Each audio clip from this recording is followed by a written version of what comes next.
The mean of sustainable land management is to manage the land in a way so that the input will not destroy the land or degrade the land, so that we can use it longer, and the impact from the sustainable land management to the climate change will not getting higher. So it is an urge to manage the land in a sustainable way. And you've been working on a project in China. Tell us a bit about that project and what you've learned.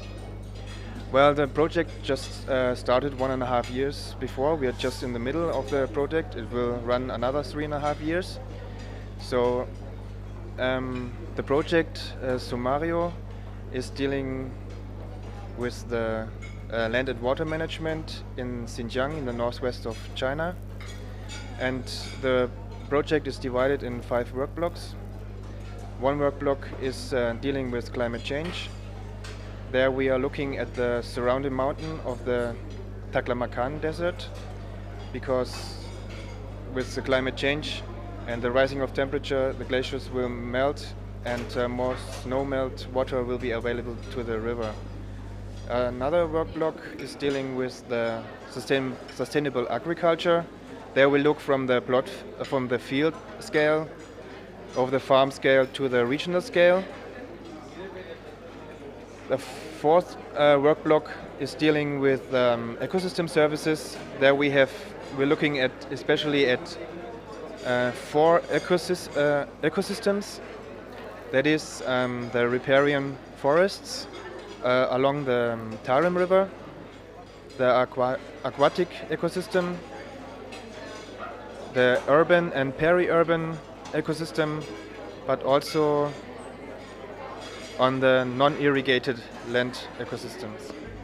Okay, and as a result of your research, what do we really know? What can we learn about the way that climate change will affect the lands which are perhaps used for agriculture or other forms of produce?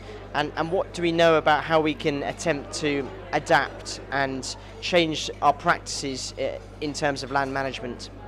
So as I just said, we just started and we don't have results until now, but the outcome of this project will be a decision support system, which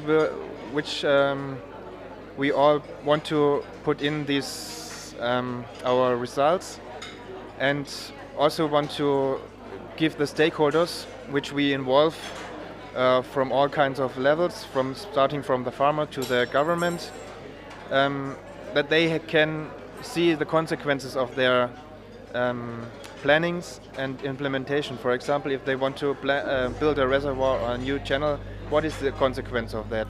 Or if they want to plant more cotton, what is the consequence of this? So maybe 3.5 years later I can answer this question more clearly. And you're focusing on China. Is there a particular concern in that part of China that it will be badly affected by climate change? Yeah, this area is a hyper-arid area. The precipitation now is about 50 millimeters per year, and the evaporation is about 3,000 millimeters per year. So, as I said, if the temperature rises, the glaciers will melt, and one day there will be no glaciers anymore. So how to deal with the water what we have now more, and how to come along without maybe no water, or what to do. So that will be the impact of the climate change later on.